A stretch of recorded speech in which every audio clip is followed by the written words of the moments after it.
Oke, selamat malam semua teman-teman BIC Korea yang di mana-mana, yang di Seoul, di Jakarta, di bagian Korea-Korea yang lain. Selamat malam semua. It's good to see you all again. Para wajah-wajah yang aku rindukan, Cie. Terima kasih, Ko Dedi, karena apa namanya mengizinkan aku untuk melayani malam hari ini sebagai moderator. It's an honor as always, and it's always a pleasure untuk selalu berinteraksi dengan teman-teman di BIC Korea. Ya, malam hari ini spesial banget. Sangat spesial karena selain topiknya yang very special, kita juga dilayani oleh hamba Tuhan yang sungguh sangat spesial. Ya, tadi kita udah dengar lagunya barusan ya, yang sungguh indah, yang benar-benar juga terasa indah didengar dan sungguh sangat menyentuh hati. Kita hari ini dilayani oleh seorang hamba Tuhan yang luar biasa. Kita welcome bareng-bareng ya, Pastor Raguel Lewi. Hello, welcome, Pastor. Halo, annyeonghaseyo. Annyeonghaseyo. Iya, thank you so much on behalf of BIC Korea. Kita mengucap syukur banget buat kesempatan bisa ketemu secara online dengan Pastor. Kita sangat excited banget gitu dengan topik kita hari ini. Jadi untuk sedikit memberikan introduction ke semua teman-teman di BIC Korea, aku akan briefly introduction sebentar ya. Jadi Pastor Raguel Lewi ini adalah seorang leader, seorang communicator, komposer juga yang lagi tadi kita udah dengar, dan salah satu author dari tiga author dari sebuah buku yang judulnya Ngegas Tapi Sayang. Itu judulnya oke banget ya, Ngegas Tapi Sayang, yang isinya tuh berisikan panduan penting untuk para generasi muda, yang kita semua nih yang di sini generasi muda, dan strategi bagaimana untuk melayani generasi muda. Itu luar biasa banget. Dari situ udah terlihat banget bahwa pastor ini memiliki hati yang luar biasa ya buat generasi muda sama zaman sekarang. Ya, jadi itu perkenalan singkat kita, karena I feel like we have to start like right away karena kita akan membicarakan banyak hal menarik hari ini. Mungkin sedikit memperkenalkan juga ya, Pastor, BIC Korea. Jadi kita semua ini adalah para jemaat komunitas yang ada di Korea di Korea Selatan atau di Seoul. BIC Korea, kita semua generasi muda, I believe, yang mana kita semua adalah kumpulan orang-orang yang sama-sama mengasihi Tuhan, mengasihi sesama, dan senang banget dengan pertemuan-pertemuan seperti ini. Nice. Ya, hopefully one day kita bisa ketemu in person, maybe in Seoul, maybe somewhere other places. Ya. Iya. Okay. Aduh, awesome. Praise to God untuk kesempatan hari ini. Jadi, Pastor, mungkin Pastor mau memulai sesuatu yang untuk disampaikan, atau mungkin dari from you dulu gitu, mungkin untuk membuka pembahasan kita soal cinta hari ini mungkin. Saya bagian sedikit aja sebenarnya sih. Jadi sebenarnya enggak sih, saya nggak bakal bahas lebih dalam. Dan sebelumnya thank you ya teman-teman dari BIC Korea yang sudah kasih kepercayaan bagi saya. It's an honor, of course. Dan for information, saya dan istri saya juga akhir-akhir ini lagi demen nonton drama Korea ya. Jadi ya sok-sok tahu dikit lah. Nggak tahu juga sih sebenarnya sih. Ya tahu-tahu dikit lah jadinya. Saya sangat looking forward bahwa someday saya juga Korea, especially Seoul, ada satu dari dua kota yang sebenarnya saya dan istri saya pengen kunjungi selain Tokyo maksudnya. Saya berharap suatu saat saya bisa ke situ, entah sebagai liburan atau entah sebagai hamba Tuhan untuk melayani di situ. Anyway, I'm very open for that. Nah, hari ini saya mau share sesuatu yang sebenarnya kita ini sebenarnya udah sering tahu, kita sering ngalamin, tapi kita sendiri nggak selalu tahu detail dari sesuatu yang kita alamin. To put it simply, saya akan bicara soal relationship. Gini, kalau sudah baca soal relationship itu dalam, panjang, lebar, dan luas. Jadi saya nggak bisa bahas sampai semuanya.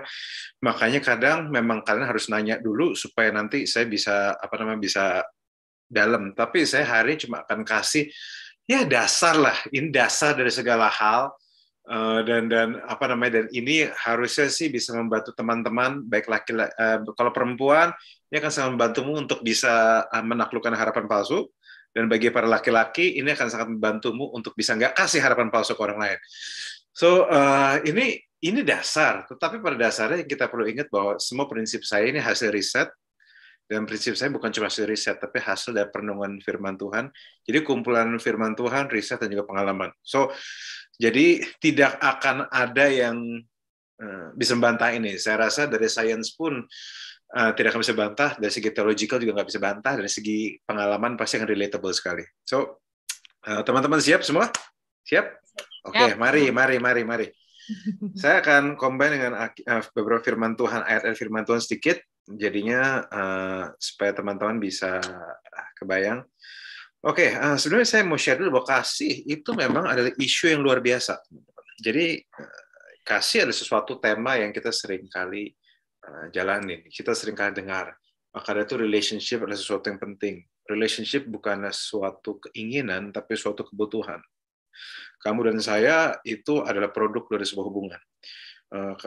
Kamu dan saya adalah produk dari hubungan dari orang tuamu, kan? Atau ada di sini yang lahir dari batu, saya juga nggak tahu ya. Tapi semua rata-rata lahir dari produk dari sebuah hubungan dengan orang tuanya. So, sangat masuk akal kalau misalnya kita lahir dari hubungan, maka kita pun membutuhkan hubungan. Dan kalau teman-teman tahu bahwa satu sisi mempunyai nilai independen seperti negara Korea Selatan ataupun Jepang, Amerika juga sangat baik. Satu sisi kita nggak main other people's business, but at the same time itu juga bikin kita stres. Makanya di negara-negara yang maju, salah satu penyebab begitu banyak kematian adalah kesepian. Jadi kesepian itu bisa menyebabkan kematian. So, teman-teman jangan bangga kalau kamu cuma jadi jomblo kece atau kecepian, karena kesepian itu deadly juga tampaknya. Jadi karena makanya kita harus hati-hati dengan bagaimana kita mengelola hubungan. Relationship is very important to us. Jadi Tuhan pun Tuhan yang relational. Dia bukan Tuhan yang jauh di sana, tapi dia turun untuk menebus dosamu dan dosa saya. Percaya bahwa dia mengasihimu, tidak menyerah terhadapmu, dan pengen untuk establish kembali relationship yang baik denganmu. Nah makanya film pun temanya soal cinta. Lagu juga temanya soal cinta. Lagu-lagu Korea yang paling saya suka adalah K-ballad, yang sedih-sedih tapi cinta-cintaan. Jadi karena kan K-ballad tuh maksudnya nyeleneh banget, yang bisa bikin orang diem gitu. Yang lagu-lagu K-ballad adalah lagu-lagu yang dulu pas saya masih single bikin saya cemburu sama pacar yang saya nggak punya waktu dulu, kan. Mungkin teman-teman juga pernah merasakan hal yang sama ya. Nah, jadi hidup kita dikelilingi tema soal cinta kasih. Nah, karena dampak luar biasa dan everyone relates with love, maka kita juga tahu bahwa tidak ada kasih, destruktifnya juga luar biasa. Banyak orang bermasalah hidupnya, dan bahkan bumi pun bermasalah hidupnya karena satu, kurang kasih sayang. Jadi kurang kasih sayang itu juga dampaknya besar, dan banyak orang-orang melakukan hal gila atas nama cinta. Bahkan love bisa change people. Teman-teman mungkin pernah ketemu teman yang asik aja pas kamu ajak ngobrol, tiba-tiba pas punya pacar, baru punya pacar 2 bulan aja, tiba-tiba pas ketemu, jalan yuk. Sorry, aku nggak diizinin pacarku jalan. Pernah ketemu kayak gitu? Nggak nyindir, cuma nabrak, oke? Ya, tapi ada yang kayak gitu. Nah, tapi sebenarnya apa itu kasih? Kasih itu apa sebenarnya? Jadi, kalau saya nanya teman-teman di sini, saya rasa beda kepala bisa aja beda definisi ya. Jadi saya nggak bakal definisikan dari teman-teman, tapi saya akan definisikan dari apa yang firman Tuhan bilang. Oke? Saya akan buka, mari di what is love? Ini 1 Yohanes 4 ayat 16 dikatakan, kita telah mengenal dan telah percayakan kasih Allah pada kita. Allah adalah kasih, dan barang siapa tetap berada dalam kasih, tetap berada dalam Allah dan Allah di dalam dia. Alkitab dengan jelas mengatakan Allah adalah kasih. Dia bukan cuma punya kasih, dialah kasih itu sendiri. Jadi ini bisa berarti dua hal di ayat ini. Bahwa nomor satu, kalau mau lihat standar kasih sejati, kamu lihat dia. Karena dia punya kasih.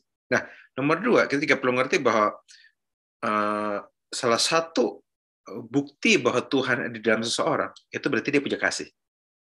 Jadi, bukti seseorang punya Tuhan dalamnya itu bukan kalung salib segede Tangerang gitu, atau mungkin kamu berliter-liter minyak urapan yang atau mungkin misalnya apapun yang atribut-atribut Kristen, enggak, tapi kamu punya kasih, itu bukti Tuhan di dalammu. Nah, di Yohanes 3:16 mengatakan bahwa karena kita begitu besar kasih akan dunia ini sehingga ia telah mengaruniakan anak yang tunggal, sehingga semua yang percaya kepadanya tidak binasa melainkan beroleh hidup kekal. Kita semua tahu ayat itu. Di situ ada kata mengaruniakan. Teman-teman bisa lihat nggak? Karena begitu besar kasih Allah, saking besarnya, dia nggak cuma kasih yang dia rasakan, nggak cuma stuck di perasaannya dia doang. Tapi dia berusaha mengekspresikan kasih. Dia karuniakan kasihnya. Di sini kita lihat bahwa kasih berdempetan dengan tindakan. Nah, ini yang teman-teman, di sini kita suka miss. Alkitab bilang bagaimana kasih berdempetan dengan tindakan. Jadi Tuhan tuh nggak cuma soal sayang-sayangan doang, tapi dia itu sayang dan dia melakukan sesuatu. Nah, di sini kita belajar bahwa kasih itu bukan cuma perasaan sayang. Oke? Kasih bukan cuma perasaan sayang. Kasih adalah tindakan yang lahir dari perasaan itu. So, kasih adalah perasaan sayang yang ditindaklanjuti. Ya, saya ulang sekali lagi. Kasih adalah perasaan sayang yang ditindaklanjuti. Jadi kalau cuma bilang demen doang, ada rasa-rasa, kamu nggak cukup, teman-teman. Jadi teman-teman di sini harus mengerti bahwa hanya karena kamu menyukai seseorang, tidak berarti bahwa kamu mencintai dia. Kamu berusaha dibilang cinta dia kalau kamu make effort menindaklanjuti apa yang kamu rasakan. Makanya banyak orang kecelaknya di sini. Makhluk-makhluk astral yang muda ini kecelaknya di sini. Kak, katanya dia senang sama saya, ada perasaan sama saya, Kak. Tapi kok dia malah gituin saya? Oh, kalau cuma baru perasaan, itu nggak cukup, teman-teman. Oke? Nah, makanya kalau kita lihat di sini, kalau teman-teman perhatikan baik-baik, ada 3 hal yang Tuhan lakukan. Oke? Jadi, ukuran dari sebuah kasih itu ada tindakannya, dan ada kerelaannya. Kenapa? Karena itu yang Tuhan lakukan. Karena begitu besar kasih akan dunia ini, Ia mengaruniakan. Dia rela, nomor 1, mengaruniakan anak yang tunggal. Jadi ada kerelaan dan ada tindakannya. Jadi ada aksinya dan ada intensinya. Nah, tapi bukan cuma aksi dan intensi. Kalau teman-teman tahu bahwa Tuhan itu nggak cuma mengasihi kita dan kirim anak yang tunggal bagi kita. Sebelum anak yang tunggal dikirim, Tuhan sudah berkali-kali berusaha mendekati anak-anaknya, berusaha mendekati umatnya, kirim nabi, kirim firman. Jadi pendekatannya dia bukan cuma sekali-sekali, pendekatannya dia konsisten. Jadi saya belajar bahwa cinta itu minimal punya 3 elemen. Dan 3 elemen ini yang kita perlu renungin sama-sama, dan saya berharap ini bisa jadi ukuran bagi teman-teman. Jadi apa itu kasih? Kasih adalah aksi dan intensi yang dijalani secara konsisten. Ada tindakan, ada kerelaan, dan nggak cuma bertindak sekali, tapi bertindak berkali-kali. Jadi teman-teman, nah kita mundur dulu nih. Kalau misalnya ada cowok ngajak kamu jalan, atau misalnya dari cewek dulu ya, kalau ada cowok ngajak kamu jalan, kalau baru ngajak jalan sekali, nggak usah gede pala, karena cuma sekali. Begitupun kalau cowok mau ngajak cewek jalan, cowok jangan berpikir bahwa perempuan akan sadar bahwa kamu senang sama dia kalau baru jalan sekali, kalau chatnya baru sekali-sekali. Karena yang jadi masalah, banyak perempuan suka gede kepala, dan cowok udah merasa bahwa gue udah mencintai dia, padahal belum. Karena tanda-tandanya belum nyambung. Nah, kalau makanya teman-teman gini, kalau kamu misalnya, kalau cowok nih ya, cowok misalnya kamu punya keinginan untuk deketin dia, kamu punya kasih tindakannya, dan kamu memberi tindakannya secara konsisten, melakukan tindakannya secara konsisten, pasti kalau itu perempuan normal ya, pasti dia tahu kamu demen sama dia. Cuma masalahnya dia demen sama kamu apa enggak.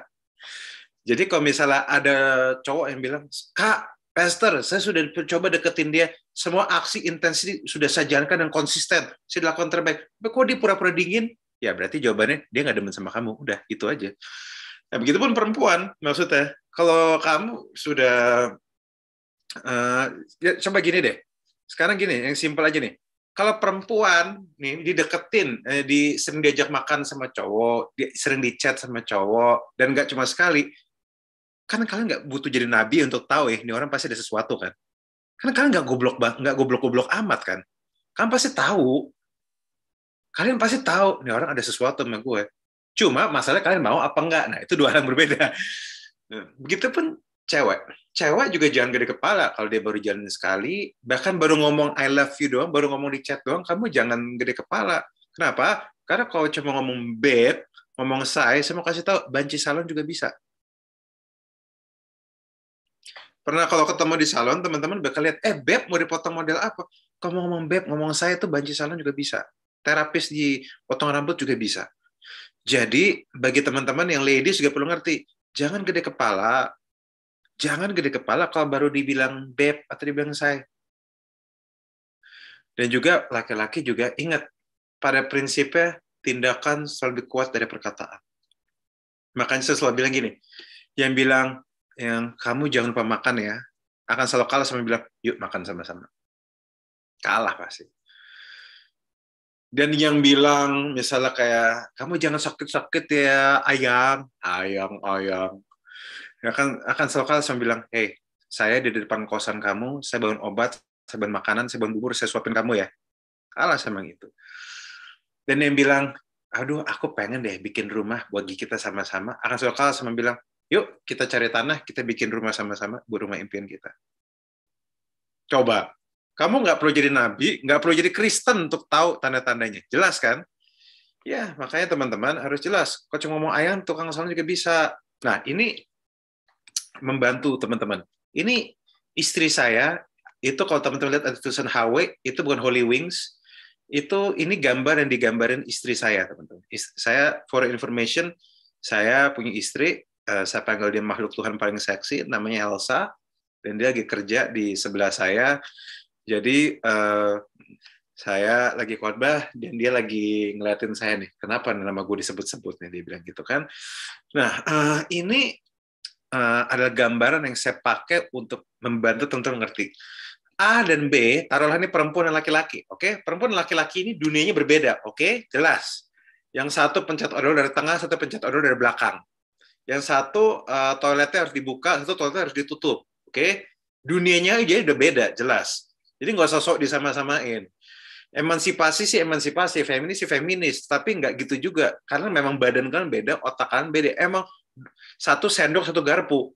Ngerti nggak? Ada hal-hal yang kalian bagus kalau bersatu, ada hal-hal yang kalian berdua bisa lakukan, tetapi ada hal-hal yang memang garpu harus lebih jago daripada sendok, atau sendok lebih jago dari garpu. Nah, teman-teman harus ngerti hal ini. Perempuan tuh garpu, laki-laki tuh sendok. Dua-duanya penting nggak? Penting. Yang mana lebih penting? Nggak ada yang nggak penting. Dua-duanya penting. Contoh, saya akan sangat kesulitan makan mie kalau saya pakai sendok. Kayak anak kampung gitu makannya, kayak susah gitu. Saya harus pakai garpu untuk makan. Nah, sama, kalau makan nasi pakai garpu bisa nggak? Bisa aja, tapi susah. Enak kan pakai sendok. Nah, something like that. Nah, ini yang membantu jembatan. Jadi A dan B ini dua laki-laki dan perempuan yang berbeda. Mereka ini dari dunia yang berbeda. Nah, teman-teman lihat kan, ada jembatan. Jadi karena ini dua ini berbeda, jadi kita butuh jembatan agar mereka berdua bisa bersatu. Nah, teman-teman bisa lihat bahwa ada namanya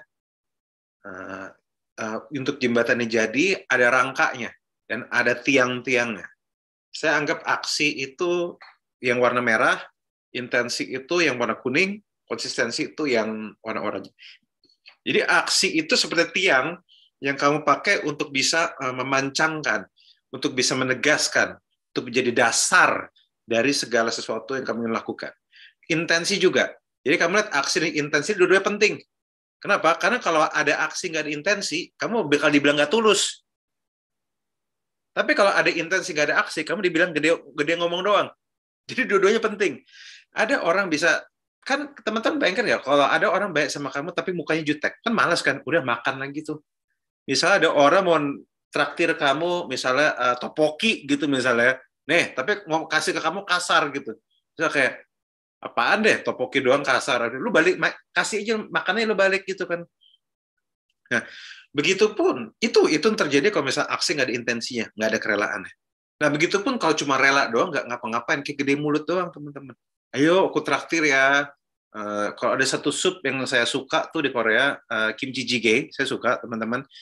Yang sup-sup kimchi pedas-pedas gitu, saya suka. Ya, kamu silakan ngomong, ayo kita makan kimchi jjigae sama-sama. Tetapi setelah itu kamu nggak cuma ngomong doang gitu kan, sering ketemuan kayak gitu, yuk bukber bareng yuk, abis itu nggak ketemu gitu ya. Jadi aksi dan intensi itu dua-duanya penting. Nah, tapi aksi dan intensi juga nggak bisa sekali, harus berkali-kali. Oke. Nah, kalau aksi intensi berkali-kali, lama-lama bisa bikin jembatan. Disitulah konsistensi. Jadi gini teman-teman, oke, kalau misalnya bagi ladies, kalau kamu ketemu cowok yang aksinya, intensinya jelas, konsistensinya jelas, ya, udah jelas nih ya, kamu silakan bisa berasumsi bahwa dia orang ada rasa sama gue.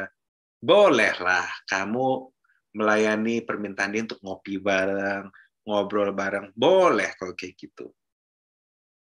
Belum tentu harus menikah, boleh ketemu, boleh ngobrol, jangan buru-buru nikah. Ah, kenapa sih? Nggak selalu harus menikah. Ini contoh orang yang bisa diajak untuk kenal lebih dalam. Belum tentu harus dinikahin ya. Nikah itu isunya beda, oke? Minimal kamu tahu ini orang ada rasa sama kamu. Dan laki juga harus ngerti, kok kamu udah aksinya berkali-kali, intensi berkali-kali, udah konsisten keluar dan dia masih bodoh amat, mungkin dia nggak ketarik sama kamu. Mungkin kalian beda keyakinan. Kamu yakin dia buat kamu, dia nggak yakin. Oke, jadi itu. Jadi maksudnya kalau misalnya udah gitu ya sudah, ya sudah cari yang bertobat, ya sudah kerjakan terbaik, ya sudah tunggu sebentar cari yang lain. Thank you, next. I see it, I like it, I want it, I don't have it, ya kan? Ya udah. Kalau udah nggak have lagi mau gimana? Ya just accept it, nggak apa-apa. Maksudnya teman-teman harus ngerti bahwa ditolak itu nggak jelek. Nggak selalu kita ditolak karena kita jelek. Karena kenapa? Simple, selera orang beda-beda. Kamu mungkin bisa nggak orang cakep ditolak? Bisa. Yesus aja ditolak.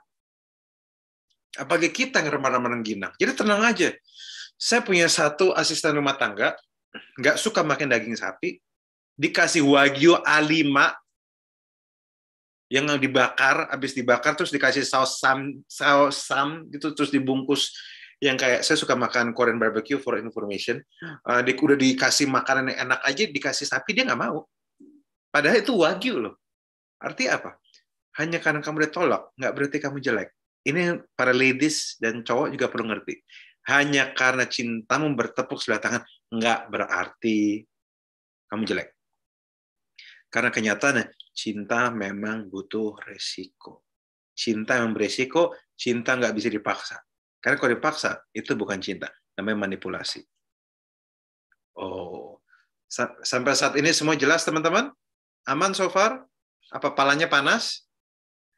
Ya, karena ini teman-teman perlu tangkap ini baik-baik. Kenapa? Karena kalau enggak, dasarmu akan berantakan ini. Karena banyak anak Tuhan dasarnya berantakan gara-gara ini. Dia bilang, Kak, aku udah sering chat sayang-sayangan sama dia, Kak. Kira-kira dia cocok nggak ya sama aku? Baru sayang-sayangan, belum ngapa-ngapain, belum ngobrol, belum dialog, belum go deeper dalam conversation. Kamu belum bisa bilang dia sayang. Perasaan tuh bisa berlalu gitu aja, teman-teman. Jadi, jangan, ini saya harapnya membantu teman-teman untuk nggak gede kepala ya. Oke, nah ini lanjut lagi saya. Oke, kalau teman-teman udah kebayang, kita lanjut lagi ya. Sebentar. Nah, makanya kita harus belajar untuk mengasihi Tuhan, mengasihi orang, bukan cuma dengan lidah dan perkataan, tapi dengan perbuatan dan dalam kebenaran. Saya nggak bakal jelaskan. Ada namanya bahasa cinta, bahasa kasih, Bahasa kasih itu kan ada, tuh teman-teman bisa pelajarin lah. Dalam kebenaran kenapa? Karena setiap orang kadang kebenarannya beda-beda, realita hidupnya beda-beda. Jadi kadang kamu harus belajar bahasa kasihnya dia. Nah, ini kalian bisa cek lah di Google lah. Bahasa kasih itu ada physical touch, ada acts of service, ada quality talk, ada namanya gifts, ada satu lagi, apa satu lagi sayang? Bahasa kasih? Ya pokoknya ada 5 lah gitulah. Ambil cek satu lagi. Asal ingat, physical touch itu juga harus hati-hati, tapi ingat ya, bukan physical attack ya teman-teman ya. Ingat, jangan KDRT ya, karena ada beberapa orang tuh ya words of affirmation. Ada beberapa orang bahasa kasih bukan physical touch tapi physical attack. Kekasih dipukulin gitu kan. Enggak, jangan kayak gitu. Ingat, kuncinya adalah kita harus kasihi orang sebagaimana bahasa kasihnya dia, bukan bahasa kasihnya kita. Oke, karena banyak orang salah tuh. Kenal yang kita mengasihi dia seperti bagaimana kita ingin dikasihi. Padahal harusnya kita mengasihi orang sebagaimana dia ingin dikasihi. Kalau mau mengasihi saya gampang, kasih aja apa namanya voucher gratis Korean barbecue, itu udah bikin saya happy. Tapi istri saya nggak selalu happy gara-gara itu, maksudnya. Saya harus tahu bahasa cintanya dia. Nah, yang kayak gitu-gitu teman-teman. So, ini saya harap ini jadi dasar yang kuat. Kenapa? Karena ini teman-teman, God is still the greatest lover. Kenapa? Karena kalau teman-teman mau cek ya, tetap orang yang paling patut dicontoh, pribadi yang paling patut dicontoh mencintai itu Yesus Kristus sendiri. Kalau teman-teman cek di Filipi 2:5-8, kita bilang, dia tidak menganggap kesetaraan dengan Allah sebagai milik yang harus dipertahankan. Melainkan telah mengosongkan dirinya, mengambil rupa seorang hamba dan menjadi sama dengan manusia. Dia itu untuk jadi cinta ya teman-teman ya. Sekarang dibayangkan nggak? Dia dari Allah sendiri, tidak menganggap kesetaraan Allah sebagai milik yang harus dipertahankan, mengosongkan diri, mengambil rupa seorang hamba, jadi sama dengan manusia, demi cinta, grafik hidupnya turun drastis. Jadi dia itu memang jarak dia tempuh tuh jauh sekali. Nah makanya isunya sebenarnya, maaf ya, banyak orang sekarang nanya, kenapa Tuhan bisa jadi manusia? Oh, prinsip saya gini, Tuhan jadi kedondong juga bisa. Karena nggak ada yang dia nggak bisa lakukan. Isunya adalah, kenapa dia mau jadi manusia? Kenapa? Karena jaraknya jauh sekali. Dari dia Allah sendiri, sampai dia mati di kayu salib, itu kan jaraknya jauh, teman-teman. So, ini kita harus perhatiin baik-baik, teman-teman. Nah, saya punya satu teman. Jadi,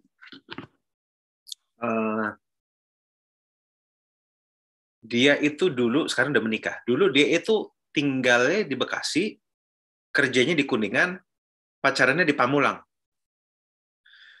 Jadi bagi teman-teman yang tahu, Bekasi itu masih masuk daerah Jawa Barat, Kuningan masih masuk daerah DKI Jakarta, Pamulang masih masuk daerah Banten.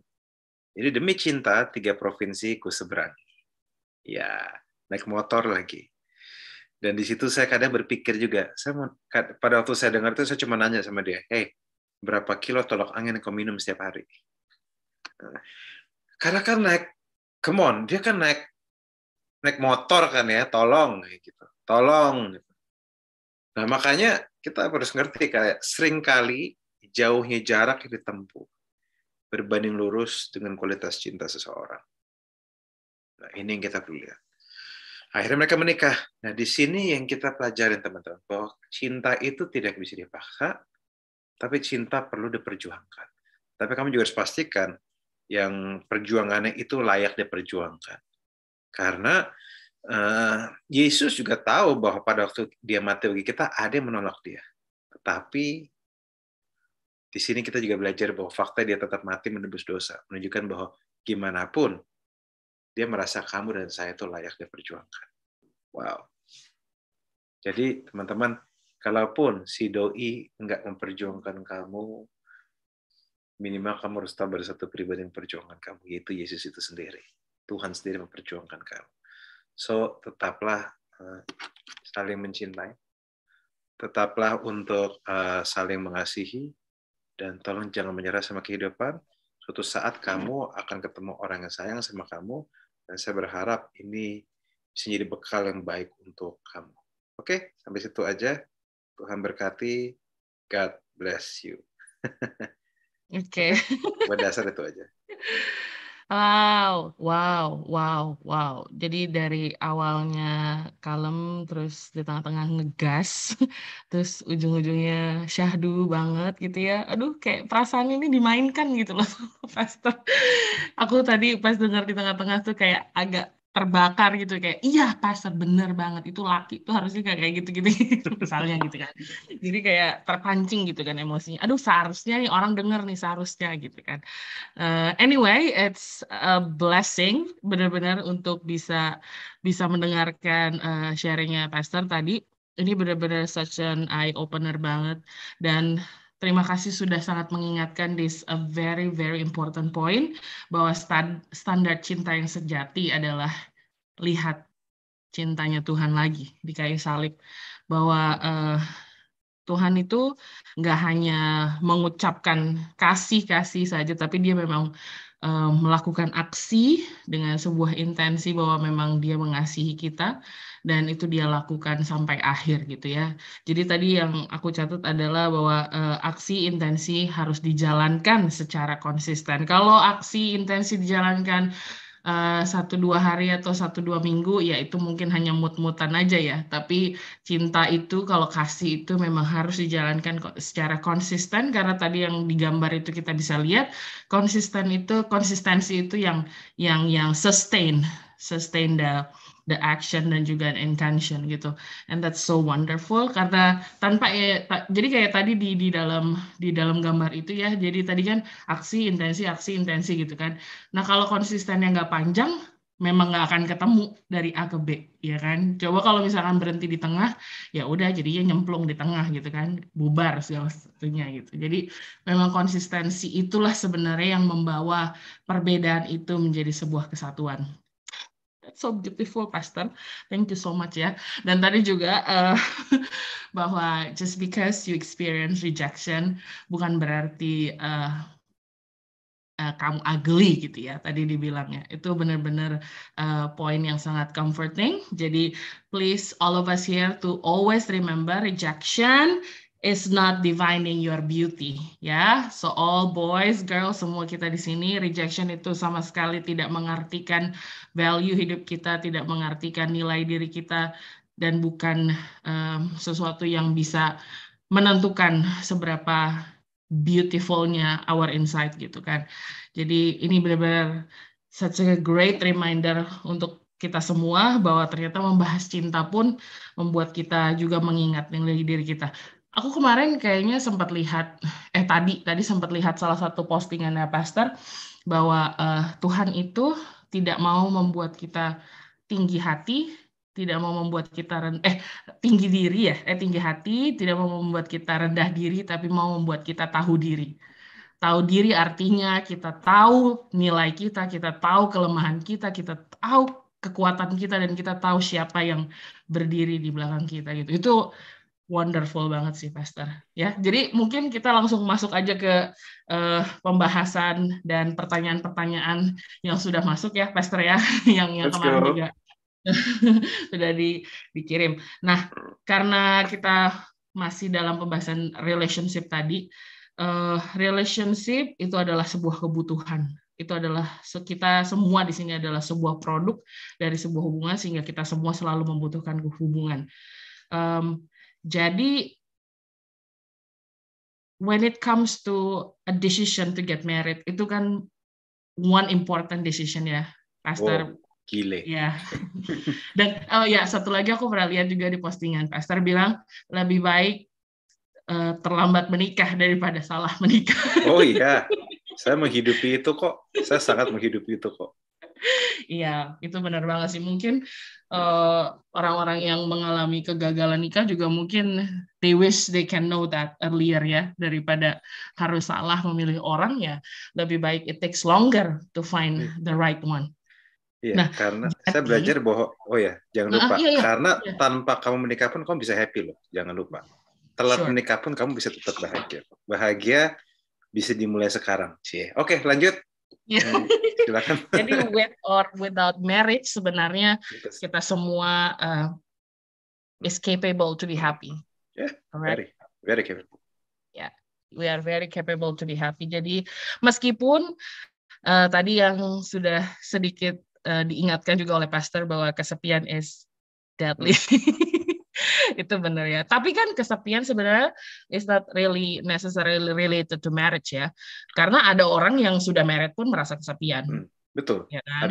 Kita kan punya keluarga, teman-teman, itu punya teman dekat itu tuh penting banget juga. So yang bikin kita kesepian itu tidak selalu harus menikah dan sebagainya. Enggak. Having a very good friends who loves you, family who loves you, itu kalau kamu connect sama mereka, itu kamu gak akan kesepian. So, yeah, gitu. Lanjut. That's true.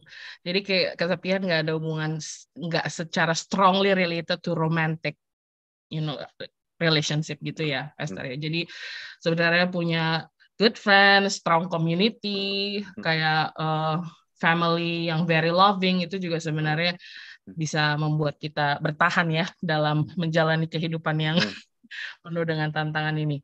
Oke, jadi again, like I mentioned, when it comes to marriage, ini benar-benar very one important and very significant decision. Jadi banyak banget orang-orang yang terus-terusan berkutik dengan pertanyaan, is this the right person, or is he the right person? Is she the right person for me? So the question is, to what extent kita bisa put our faith in someone present, like, God, I want to marry this person. So, kamu mau tahu jawabannya bener-bener? Saya punya jawabannya nih. Oke, jawabannya cuma satu. Karena saya udah menikah, saya berani ngomong hari. Pada waktu pacaran, nobody really knows. Nggak ada yang sepenuhnya tahu. Ada orang bisa bilang bahwa ini kayak dari Tuhan, tetap aja kayaknya.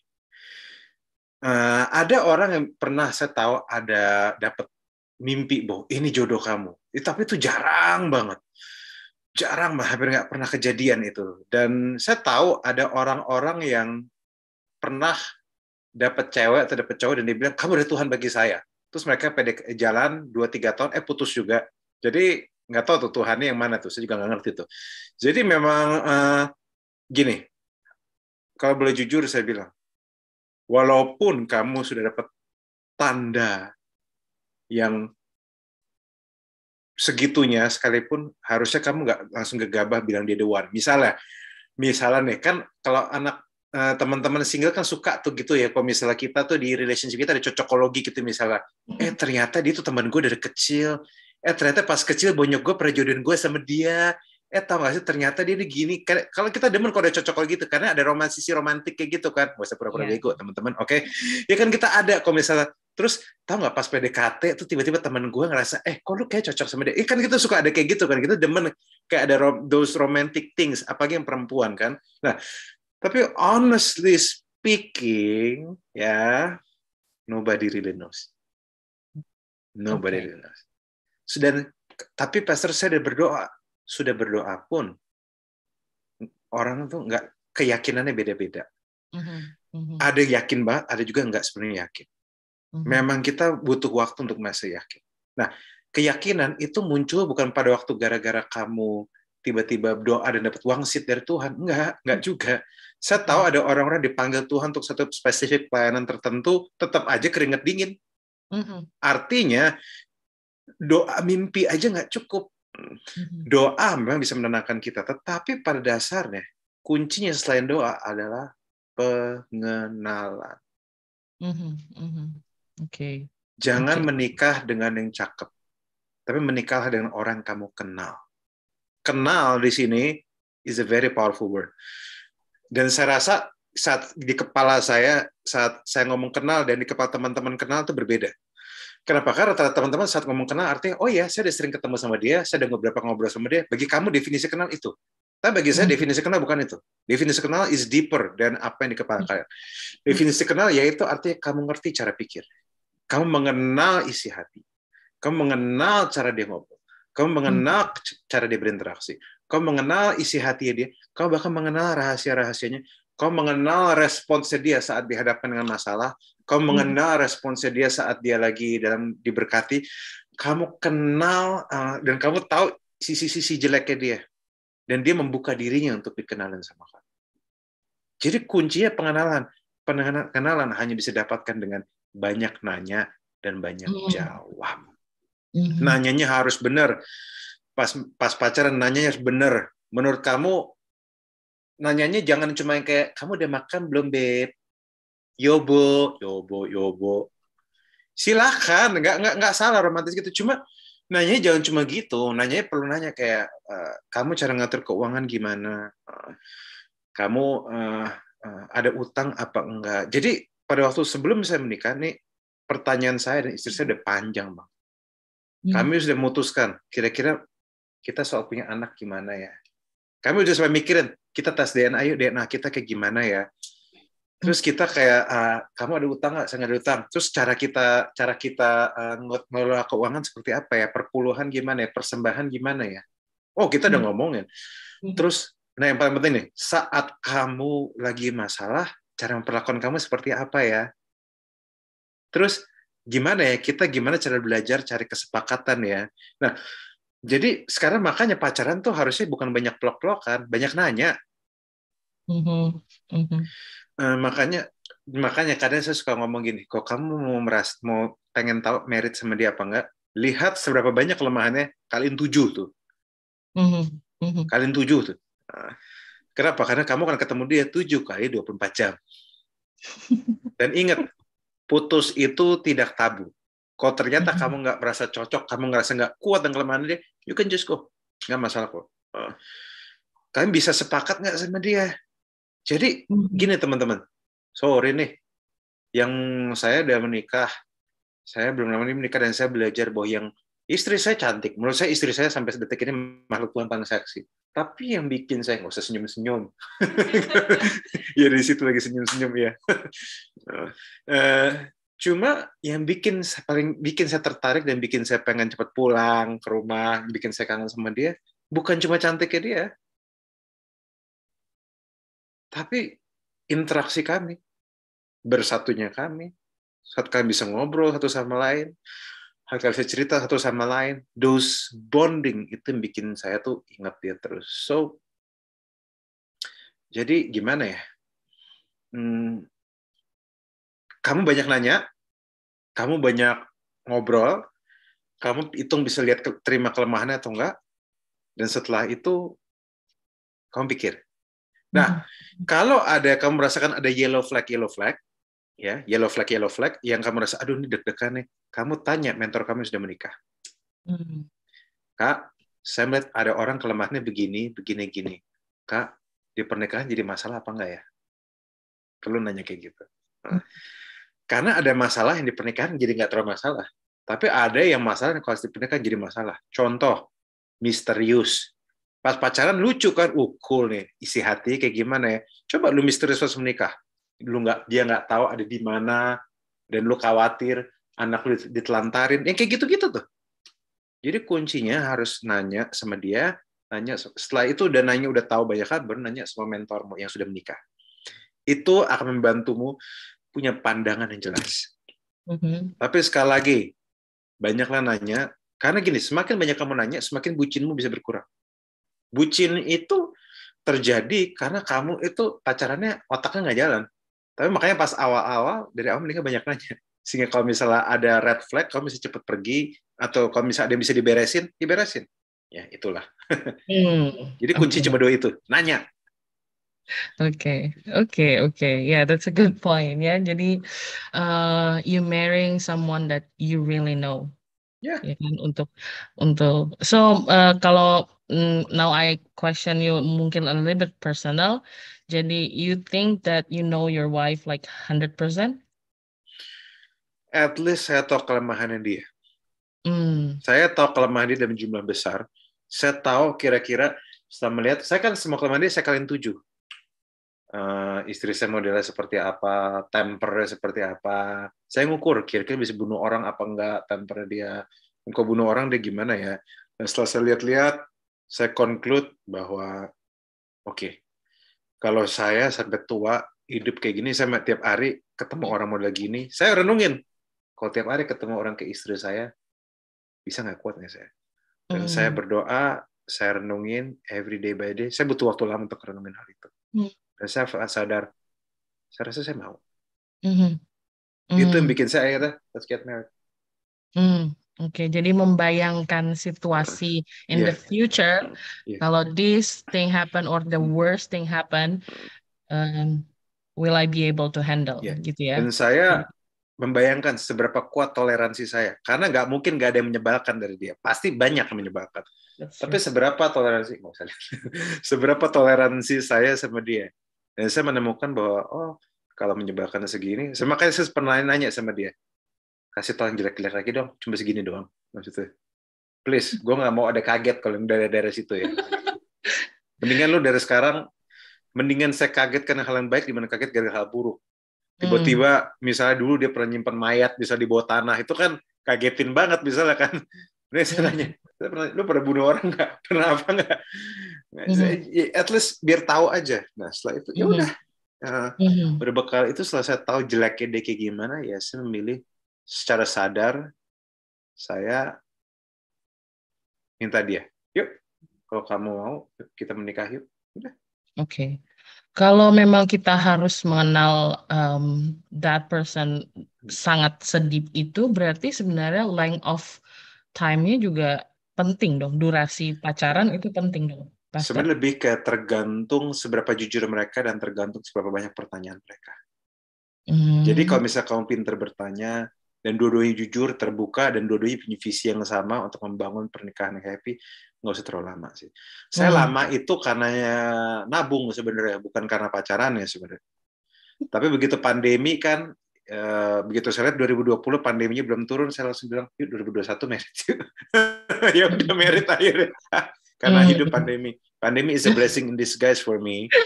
So yeah, that's all. Seperti itu teman-teman. Nah, saya tahu, saya harap teman-teman bisa nangkep ini baik-baik. Tapi kalau misalnya kalian nggak punya pengalaman, memang butuh, kalau pacaran yang lama juga nggak apa-apa kok. Yang penting banyak nanya, yang penting banyak ngobrol. Kalau saya mah tipikal orang straightforward, dari awal saya nanya, kamu udah pernah gimana? Saya udah nanya dari awal. So, yeah. Dan maybe it will be more challenging buat individual yang introverts dong ya, Pastor. Yang nggak suka sharing, yang nggak bukan intentionnya bukan mau menutupi ya, tapi memang karakteristiknya gitu untuk susah terbuka dan find it difficult untuk bisa sharing hal-hal very personal gitu. Ya, sangat bisa dimengerti, tetapi saat kamu memang sudah mau menjalin hubungan seseorang, kamu nggak harus belajar open. Karena dia bukan Tuhan yang bisa ngerti isi kepala kamu. Nggak bisa. Jadi jangan bilang kayak, aku nggak biasa terbuka. Kamu harus tebak pikiranku dong. Statement-statement kayak gitu, secara intensional kamu harus belajar untuk buang. Kalau memang mau serius ya. Tentu terbuka itu nggak mudah. Tapi juga yang satu, partnernya juga harus sadar. Namanya orang introvert, kalau membuka diri, itu mereka tuh dalamnya tuh sensitif. Ngomong harus hati-hati, ngomong harus pelan-pelan. Harus ada sisi itunya juga. Jadi dua belah pihak harus berusaha. Bagi saya, saat menjadi seorang introvert, kamu begitu memang kamu pengen pacaran karena memang kamu mau serius sama dia, kamu harus belajar secara sengaja terbuka, baik hal penting maupun nggak penting. Misalnya, nggak penting, contoh, yang tahu nggak, tadi aku baru ngeliat kodok, itu kan buat orang introvert, ngapain dibicarain? Tapi, itu penting. Karena itu bondingnya di situ. Obrolan penting, obrolan nggak penting, bondingnya di situ. Kalau ngobrol penting semua kan stres juga hidup ya. Iya. Iya benar-benar, iya benar Pastor. Ini sih barusan ada yang nanya juga, gimana caranya tahu kalau udah siap untuk menikah? Berarti tadi jawaban Pastor untuk ngomong bahwa saya tahu saya sudah siap menikah adalah ketika saya sudah mengenal orang ini dengan sangat baik dan sangat dalam, saya membayangkan seluruh kelemahannya dikalikan 7 dan membayangkan situasi yang paling terburuk sekalipun, and I still want this person, gitu ya. Jadi dari bisa dibilang situlah sebagai sebuah kesiapan. Nah, mungkin gini, nggak bakal bilang kamu siap, tapi kamu bakal bilang bahwa rasanya saya mau. Karena kalau terlalu siap, tak kabur juga. Karena dia belum pernah menikah, pasti dia tetap deg-degan. Nggak bakal ada orang sepenuhnya 100% yakin, itu nggak bakal pernah ada. Kalau justru kalau dia yakin banget, yakinnya yakin, iya yakin. Nah itu saya curiga tuh. Dia mikir apa enggak nih? Karena semakin real pandangan seorang, semakin orang belajar, semakin orang menyadari bahwa manusia itu kompleks. Jadi dia akan hadapin step-step itu dengan hati-hati. Hati-hati sekali. Sayang, tapi hati-hati. Jadi saya bukan nggak bakal bilang yakin sih. Saya bakal bilang bahwa rela melangkah. Mau melangkah. Saya lebih ke situ. Nah, setelah cincin dipasang, didoain, di tanda tangan pernikahan, itulah jodohmu. Itu the Jadi one setelah for you. diberkati. Jadi Ya. setelah diberkati, then that's the moment you are sure. Ya, H-1 saya masih bilang, misalnya saya belum tahu ini jodoh saya atau bukan. Rasanya sih iya ya. Tapi kan banyak hal bisa terjadi, H-1 sekalipun tiba-tiba jam minus 6 jam lagi tiba-tiba bilang, nah, dear, sorry, kayaknya aku nggak bisa jalan pernikahan ini. Bisa nggak? Bisa aja. Bisa banget. Kita kan nggak pernah tahu maksudnya. So, saya tidak mau gede kepala bahwa ini jodoh saya. Tapi begitu udah menikah, di pernikahan, oke, you're stuck with me, Anda jodoh saya. Haha. Ya sudah. Oke. Saya lebih ke situ. Saya tahu mungkin banyak orang akan bilang hal yang berbeda dari saya. Mungkin kayak oh enggak, lama-lama kamu yakin kok dan sebagainya. Saya adalah orang yang real. Saya ini bukan orang yang suka ngomong terbang-terbang. Saya orangnya nginjek bumi. Bahkan sebagai hamba Tuhan, saya nginjek bumi. Dan teman-teman sebisa mungkin saat kamu punya relationship, injeklah bumi sekencang mungkin. Saat udah menikah, silakan terbang. Itu pun nggak bisa terbang ketinggian, karena tagihan tuh berat. Memang. Cicilan tuh berat. Nggak bisa terbang ketinggian juga. Iya, betul-betul. Soalnya, contoh saat kamu menikah tuh tantangannya beda. Yang di konteks saya bukan konteks teman-teman gaul saya lagi. Di konteks saya adalah sedot sofa, tungau, sedot bersih ini, bersih itu, tukang AC. Mikirnya di rumah tangga langsung beda. Temennya tuh beda. Jadi memang beda aja. Iya benar. Like you said, manusia itu kompleks. Let's say lah kita udah punya deep talk, udah punya konsistensi, semua intensi, aksi semua jelas. Tapi human always have new layers revealed every single time, ya kan? Dan itu pun juga pasti terjadi dalam dunia pernikahan. Mau udah 20 tahun pun pasti akan ada karakter-karakter baru yang reveal baru gitu kan, dan kita kadang surprise gitu. Dan bahkan ada beberapa couple yang mungkin pergi ke kayak mau berantem segala macam, alasannya adalah my husband change atau my wife is not the same person yang aku married waktu itu gitu. Jadi gimana tuh, Pastor? Bisa dua sih. Mungkin ada ya, namanya manusia tuh memang bisa berubah ya. Tapi manusia juga nggak semudah itu berubah. Yang biasa sering terjadi adalah kita nggak kenal dia deeper aja. Dan orangnya juga nggak kenal dirinya sendiri. Ada yang kayak gitu. Jadi kayak, nah makanya sangat penting sebelum kamu menikah, punya pacar, sebisa mungkin pas single-single ini, kamu harus kejar, kamu harus tahu persis siapa diri. Your value yang kamu pegang. Nilai-nilai hidupmu, karaktermu, habit-habitmu, pastikan kamu tahu persis siapa dirimu. Karena those values yang determines who you really are. Jadi kamu harus tahu, jangan hidup sebagai orang tanpa nilai. Kamu harus tahu nilai-nilai apa yang kamu anggap penting, apa yang kamu anggap nggak penting. Ya, soalnya gini, kalau kamu udah orang hidupnya bernilai, nilai-nilai, prinsip-prinsip yang jelas, kamu tidak akan mudah berubah. Dan minimal kamu akan jadi tahu siapa dirimu. Biasa yang saya temukan kasus-kasus kayak gitu, orang-orang telat bandel sih biasanya sih. Nah, makanya memang ya menikah buat orang dewasa. Menikah adalah untuk orang bisa bertanggung jawab sama hidup ya. Jadi memang kalau kamu, saya boleh jujur, kalau kamu memang nggak siap untuk mengorbankan kebahagiaanmu, kamu jangan nikah. Karena pernikahan itu sacrifice kebahagiaan personal demi kebahagiaan bersama. Saya share sedikit ya. Ini saya share sedikit. Saya ini background saya bukan orang yang tukang buang sampah, tukang bersih-bersih dan sebagainya. Saya bukan orang kayak gitu. Tapi begitu saya menikah, secara intensional, no matter how I feel, saya banyak beberes, saya banyak cuci piring, saya banyak berusaha untuk rapiin barang. Apakah saya suka? Enggak. Tapi saya tahu istri saya suka. Jadi, when I do those things, I sacrifice what I want. Karena saya nggak suka sebenarnya. Kadang masak di rumah, bener-bener kalau udah nggak ada makanan, terpaksa masak. Padahal saya nggak punya waktu banyak untuk masak. I sacrifice. Saya ngomong kok sama istri saya bahwa gini, pada waktu di posisi ini saya udah nggak mikir saya maunya apa. Saya maunya ya kita sama-sama jalan dengan baik. Udah itu aja, kita survive. Karena kita tahu kita dua orang berbeda dan kalau kita nih sendiri-sendiri hidupnya susah gitu maksudnya. So let's just be a good team dan lakukan terbaik yang kita bisa, no matter how I feel. Saya banyak hal-hal yang semenjak saya menikah, banyak hal yang saya lakukan walaupun saya nggak suka. Tapi saya tahu itu butuh dan saya tahu istri saya butuh. So, udah itu. Iya benar. Sacrifice ya, butuh kerelaan juga ya. Ya tadi juga kerelaan adalah bagian dari mengasihi. Jadi memang dibutuhkan dan memang diperlukan adanya kerelaan untuk berkorban, untuk bisa mengorbankan kebahagiaan, like you said, untuk bisa menjadikan kebahagiaan individu atau pribadi menjadi kebahagiaan bersama, gitu ya, dalam tim.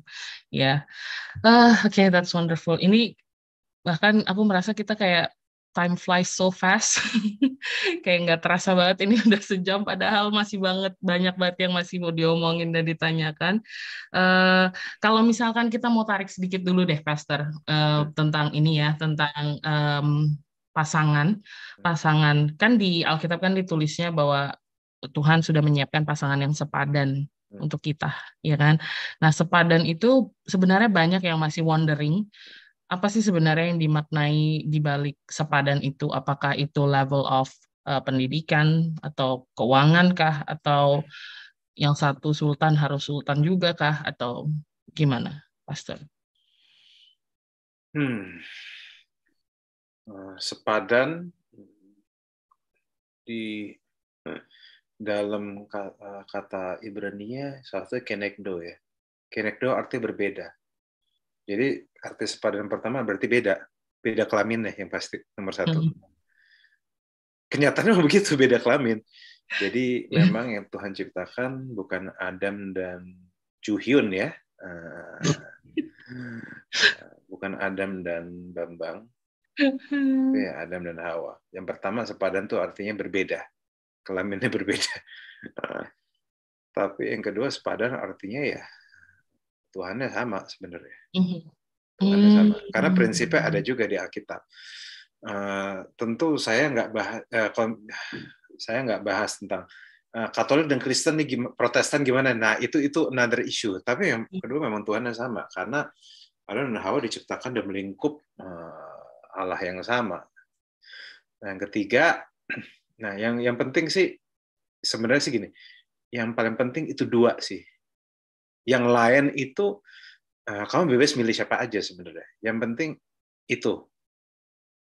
Kalau misalnya sisa-sisanya soal sepadan di keuangan dan sebagainya, itu harus balik lagi ke kita. Kita punya standar-standar tersendiri. Kita semua punya preferensi tersendiri. Kita juga harus lihat sama preferensi kita. Contoh, ada orang-orang nggak bisa kalau jadi sama cowok yang misalnya ada cowok yang harus dia suka ngomong quality talk kayak saya gitu. Saya itu ya, ini contoh buat saya tuh orang yang nggak bisa tuh diajak ngomong yang terlalu ringan gitu. Saya suka obrolan yang orang bilang istilah thought provoking. Saya menyukai hal-hal yang sifat thought provoking. Makanya ketemu saya dulu sebelum menikah, saya dekat sama model ini, sama model itu, mukanya cakep-cakep tapi ngomong nggak nyambung. Saya males. Baru pas sama istri saya ngobrol nyambung, pikiran nyambung, kita bisa jadi satu tim, baru saya nikahin. Jadi, tapi teman-teman harus cek dulu. Kalau dari Alkitab sih yang penting itu dua ya. Other than that, kalau kamu tambahkan, misalnya mau pendidikannya sama, biar nyambung, apa-apa. Kalau misalnya mau keuangannya sama, tapi kalau misalnya yang satu nggak terlalu kaya, yang satu kaya banget, ya kalau yang satu nggak terlalu kaya kerja keras, sih sebenarnya masih nggak apa-apa juga. Bagi saya, itu lebih ke preferensi kita dan nilai-nilai yang kita percaya. Kok kamu merasa memang harus keuangannya sama supaya nggak deg-degan karena hidup itu bukan tagihan listrik kan nggak bisa pakai minyak urapan, ya nggak apa-apa juga. Semua orang ada standar masing-masing. Yang paling penting adalah pastikan standarmu ini standar yang jelas, alasannya jelas gitu. Tapi yang penting dari Tuhan sih dua itu. Oke. Itu sih. Oke, berarti ya itu balik lagi ke prinsip dari Bible ya, dari Alkitab. Bahwa sepadan itu ya Adam dan Hawa. Beda kelamin sama Tuhan ya. Tuhan yang sama. Tapi kan ada lagu kok, Tuhan kita satu, kita yang tak sama. Ya, itu teologisnya salah itu. Berarti ini related juga dengan salah satu pertanyaan yang masuk sebelumnya, yang menanyakan soal hubungan beda agama gitu dengan pembelaannya, ya mungkin bisa membawa gitu kan untuk bisa kenal Tuhan apa segala macam. Gimana ya? Kalau kayaknya saya satu sisi ngerti. Mungkin dia ini udah sering nanya ke orang, coba dia nanya ke saya. Ya, karena pengen cari pembenaran. Mungkin juga kan. Sebenarnya gini, kalau cuma pacaran beda agama ya namanya pacaran tuh sebenarnya bagi saya tuh penting-penting enggak maksudnya. Yang masalah tuh kalau nikah beda agama tuh loh. Tapi kalau pacaran nggak menikah kan gunanya apa juga. Anyway, so idenya gini sih. Saya mau share dua perspektif tentang beda agama. Ini yang saya pelajari. Nomor satu, emang dia nggak bisa mendekat ke Tuhan sendiri. Kenapa harus ada kamu di situ? Iya, hubungan bisa membantu kita makin dekat dengan Tuhan. Iya, tapi memang dia harus ada intensi dia mendekat sama Tuhan. Kita ini kan, Alkitab bilang kita rekan sekerja Allah, bukan afiliator surga, teman-teman. Jadi, kalau dia bilang, saya mau pengen punya pacar, kenapa? Agar dia bisa bimbing saya lebih dekat dengan Tuhan. Pertanyaan saya, emang kamu nggak bisa dekat Tuhan sendiri? Yang kamu cari jodoh apa afiliator surga? Justru sebisa mungkin jadilah sebisa mungkin ya. Memang sekali lagi nggak ada yang ideal, saya tahu. Sebisa mungkin jadi kalau kamu mengasihi Tuhan, pastikan kamu jadi orang yang ketemu orang yang minimal juga punya pengalaman dengan Tuhan sendiri dan willing untuk secara sendirian mendekat sama Tuhan. Itu. Nah, kedua, kalau pernikahan itu saya udah ketemu ceritanya banyak. Saya tahu di Korea itu pernikahan beda agama itu biasa ya. Tapi saya menemukan beberapa orang-orang menikah beda agama pada waktu ada badai datang dan mereka berdoa dengan kepada dua server yang berbeda ya, itu malah jadi sulit karena mereka jadi seakan nggak bersatu. Mereka nggak bisa berdua sama-sama. Dan somehow itu malah bikin mereka jadi makin jauh. Bahkan saya tahu ada orang yang cerai akhirnya. Jadi idenya adalah gini, kalaupun dipaksa, ya kalian maksa mereka beda agama, ya terserah. Dipaksa, maksudnya. Kan ada orang maksa tuh, udah tanya semua tetap dipaksa. Tapi siap nggak dengan konsekuensinya? Betapa sulit ya. Gini, imannya sama aja sulit. Apalagi imannya beda. Kalau dari usul saya, pastikan imannya benar dan pastikan dia kamu kenal dia dengan baik dan kamu bisa terima dia. That's all. Nggak ada yang sempurna di dunia ini. True, that's true. Iya, benar. Iya, betul. And I think your answer juga bisa menjawab pertanyaan tentang qualities yang harus dimiliki oleh pasangan yang nggak bisa diganggu gugat. Jadi itu juga bisa menjawab ya, teman-teman, bahwa ada dua hal yang tidak bisa diganggu gugat. Yang pertama gendernya, yang kedua Tuhannya harus sama. Gitu ya. Oke, wonderful. Oke, aku akan memilih lagi. Oke, oh iya, ini ada pertanyaan baru masuk yang mungkin juga relate sama yang masih single. Apa sih yang harus kita ingat atau yang harus we keep in our mind ketika kita merasa khawatir bahwa we will never find one? Kita nggak akan pernah menemukan pasangan hidup.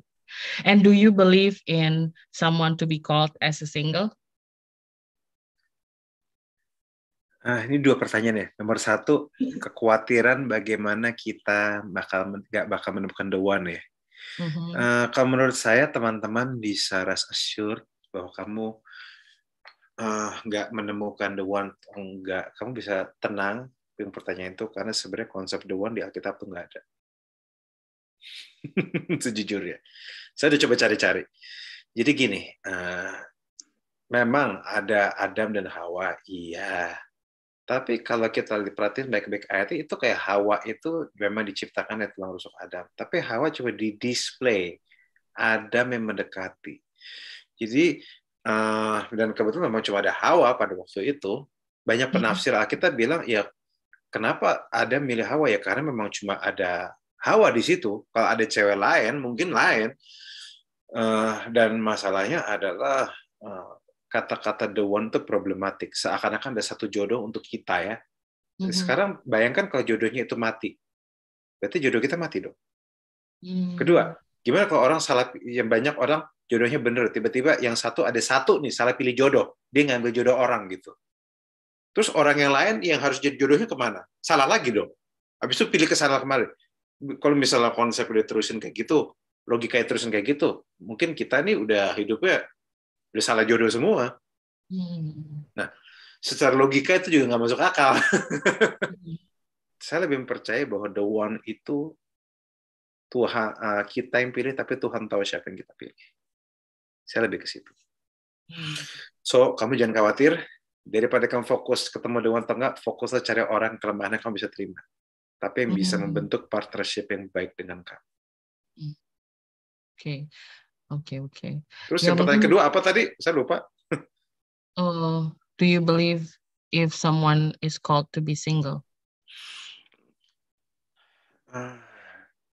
Saya sudah ketemu beberapa orang single ya. Rata-rata mereka memilih untuk single sih. Jadi calling itu tidak berat sebelah dalam arti kayak aku nggak mau single tapi aku ngerasa Tuhan panggil. No, nggak gitu. Orang-orang yang dipanggil single biasanya Tuhan kasih damai sejahtera untuk I'd rather be single. Jadi, kalaupun memang kamu dipanggil untuk single, pasti kamu akan mencintai panggilan itu. That's all. Tenang aja. Oke, jadi ketika seseorang dipanggil menjadi single, then is it safe to say bahwa you don't even have the desire to get married again? Ada yang iya, ada juga yang enggak.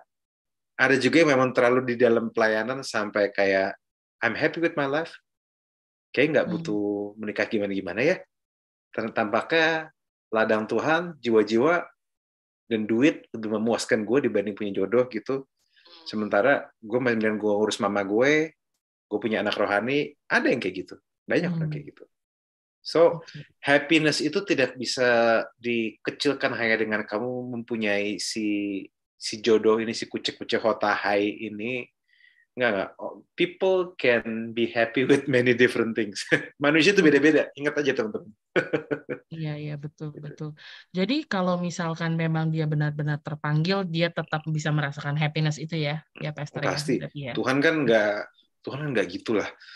Pasti dia tetap bisa mengucap syukur, dia tetap bisa happy. Banyak kok, saya kenal orang-orang memang single kok. Tapi ini single belum tentu gini. Single kita harus bedakan antara single dengan telat menikah ya. Ada orang yang telat menikah banget, 40-50 baru menikah. Tapi ada juga yang memang dia memilih untuk enggak. Secang aja. Oh ya udah, gitu aja. That's all. Oke. Jadi sebenarnya kalau udah 50 tahun pun ya sebenarnya there is still a chance untuk bisa menikah. Gitu we never know. We never know. Itu aja sih. Jadi Jadi yang mungkin sedang merasa khawatir misalnya sudah 25 tahun, 26, 30, 35 dan mulai ketar-ketir, it's okay. Masih ada chance untuk bertemu dengan pasangan hidup. Kalaupun misalnya ternyata you are called to be single, Tuhan pasti akan mencukupkan sukacita di dalam hatimu untuk bisa menerima panggilan Tuhan itu. Ya, wonderful sekali malam ini, luar biasa. Kayaknya mungkin ini last question aja kali ya, Pastor. Sebenarnya masih ada beberapa, cuman waktunya sangat singkat. Apalagi Pastor juga besok mau flight.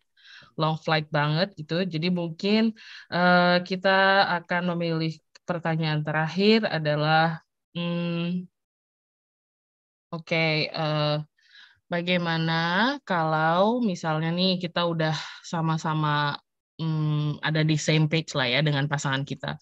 Udah sama-sama komitmen, sama-sama konsisten, sudah cocok, sudah seiman, tapi pada akhirnya tidak mendapatkan restu dari orang tua. Ya, restu orang tua, blessing dari orang tua pasti itu huge part dalam sebuah hubungan, ya kan? Betul, betul. Nah, apakah restu orang tua itu bisa menjadikan dua orang yang seharusnya bersama akhirnya berpisah kah?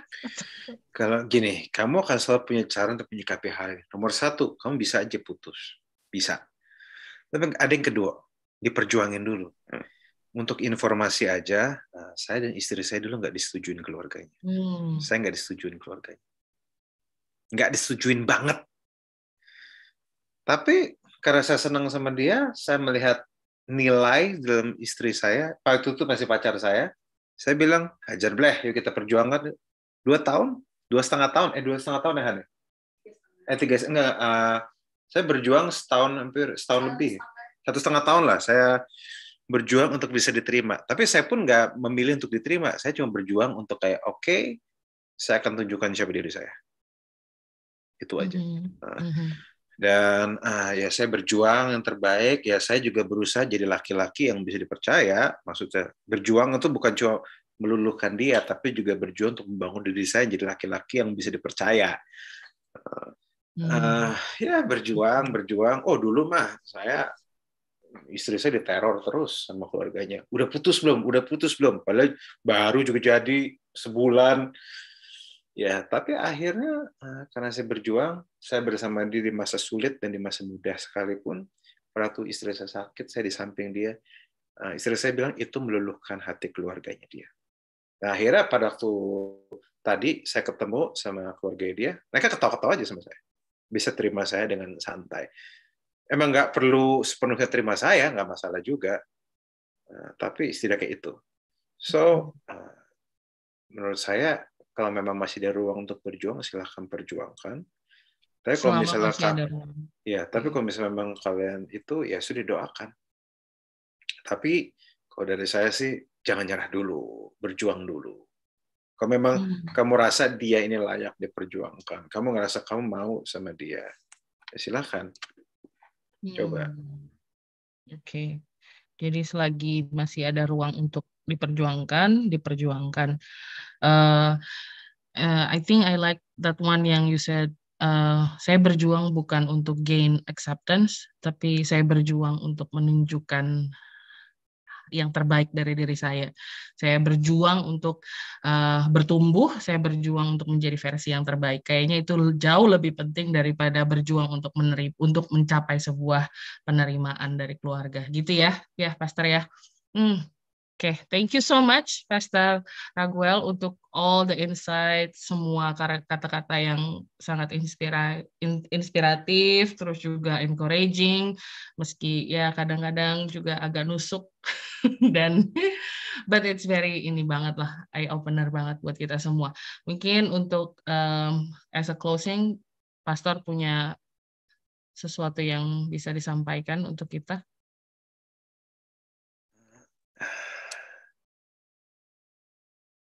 Lebih baik telat menikah dibanding salah menikah. Kenali